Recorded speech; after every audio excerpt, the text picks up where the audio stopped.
Tudo bom? Preparados para mais uma revisão aqui no Histórias do Carlão? Pois é, o nosso assunto, conforme vocês estão observando aí, será chamado de Império Bizantino. Se você gostou do vídeo, se você gostou do nosso canal, dá aquele like, dá aquela confirmada na inscrição, para que a gente possa continuar realizando o nosso trabalho. Bom, quando a gente fala sobre Império Bizantino, nós temos que nos remeter lá no século número 4 e falar sobre as invasões dos povos bárbaros. Passamos a ter ali uma divisão do Império Romano, estabelecendo a partir daí duas capitais, uma em Roma e uma outra na região da Ásia, lá na parte do Oriente, chamada de Bizâncio. Mas Carlão, por que a gente vai ter Bizâncio? O imperador Constantino, lá no ano de 330, ele verificou que essa cidade, chamada Bizâncio, ela era uma grande rota comercial, onde vários mercadores saíam do Oriente e iam para o Ocidente, e vice-versa, do Ocidente para o Oriente. E aí Bizâncio ficava bem no meio delas. E como resultado disso, por ser uma grande rota comercial, Constantino mudou o nome dela para Constantinopla. E, é claro, ela também possuía uma grande quantidade de defesas naturais, facilitando assim a sua defesa contra outros povos que tentassem invadir o seu território. Então, Bizâncio, ou Constantinopla, começou a ser bastante importante comercialmente e politicamente. Quando a gente fala sobre Bizâncio, vale ressaltar a respeito de um governo chamado Justiniano. Justiniano, ele vai governar de 527 a 565. Esse governante tem como principal característica a criação de um código chamado Código Civil de Justiniano, cujo objetivo dele era formar e unificar todas as leis que vieram de Roma e também que foram sendo criadas por ele pelos bizantinos. Agora, vale tomar cuidado com uma única situação. Essas leis, elas vieram para a região do Oriente através dos nossos copistas, que eram religiosos, uma vez que tudo era feito manualmente. Então, dentro do Código Civil, nós temos algumas regras. Por exemplo, o Codex Constitório era a reunião de todas as leis, tanto romanas quanto bizantinas. Nós temos o Digesto, que seriam a interpretação dessas leis. É como se fosse uma orientação. As instituições, que seriam o manual para que a gente possa saber como utilizar. Se a gente fosse fazer tipo um paralelo com o nosso Brasil, seriam ali o manual do candidato, ou o manual do estudante de direito, ou o manual do nosso advogado, para que ele possa compreender como é que se faria a análise do Código Civil, do Código de Processo Civil, entre outras leis, como por exemplo aqui no Brasil.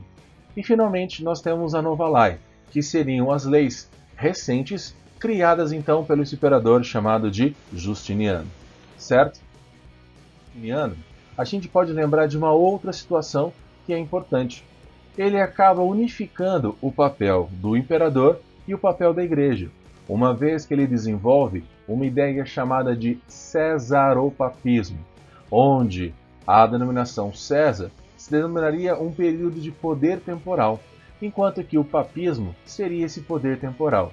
Como resultado disso, ele passa a exercer e dar aos sacerdotes a ideia de pertencer ao imperador. Nossa, mas e o Papa? A princípio, ele tolera, no entanto, vai gerar uma rusga lá na frente, que a gente vai falar um pouquinho sobre ela. O próprio imperador Justiniano também vai começar a promover algumas guerras de expansão, e isso vai gerar um certo descontentamento da população bizantina devido à elevação de impostos.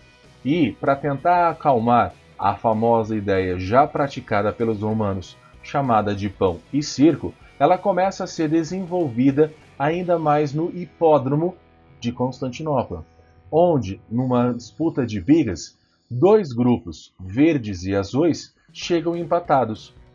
O imperador é mais favorável a um determinado grupo, gerando um grande descontentamento das classes mais baixas. E isso leva a uma grande revolta chamada Revolta de Nica. Nica, em grego, significa vitória. Então a população mais baixa protesta, não só pela derrota, mas também vai protestar pela questão da cobrança de impostos. O imperador manda o seu exército e aí nós temos um massacre de 30 mil pessoas. Depois disso, dessa expansão que a gente estava comentando agora há pouco, ele vai reconquistar o norte da África, parte da Península Itálica e parte da região da Espanha, conforme a gente está observando no mapinha aí. Esses gastos excessivos, esse aumento de impostos, começaram a gerar algumas epidemias, uma vez que a população começou a não ter condição de se alimentar, gerando algumas dificuldades na sua saúde. E chamando a atenção de outros grupos que moravam além das fronteiras conhecidas, passamos a ter também ataques bárbaros, levando a uma grande ameaça desse poderoso Império Bizantino. Dentro do Império Bizantino, vale ressaltar também que esses povos bárbaros, nós também temos alguns grupos já conhecidos, chamados de árabes e turcos otomanos, que vão invadir, que vão conquistar e aí vão, em 1453, dominarem a região de Constantinopla. Mas até lá, nós temos algumas questões interessantes a falar sobre o Império Bizantino. Uma delas chama-se de questão iconoclasta, onde o imperador Leão III impediu a representação das imagens de Cristo de santos, devido a uma grande disputa existente naquela localidade para saber quem tinha o direito ou não de comercializar os ícones, ou seja, as imagens religiosas. No Concílio de Nicéia, em 843, passamos a ter uma nova disputa, onde passaram a acreditar na aceitação como instrumento da meditação, a materialização do Filho para alcançar a Deus.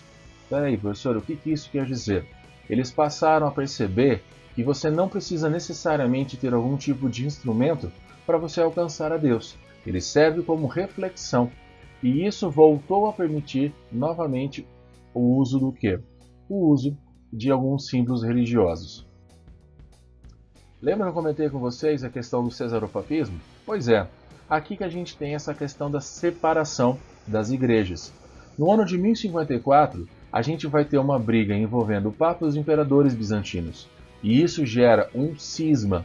O cisma é o cisma do Oriente, onde passamos a ter uma divisão da igreja cristã dentro de Bizâncio. A primeira delas, onde passamos a ter, graças ao Papa, uma divisão entre a Igreja Católica Apostólica Romana, onde o grande líder será o Papa, a capital será Roma e Ravenna, e ao mesmo tempo o idioma falado será latim.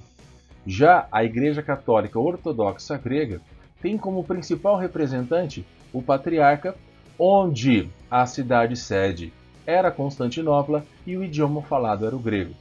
Na atualidade, a Igreja Católica Ortodoxa Grega tem como sua sede a Rússia, ok?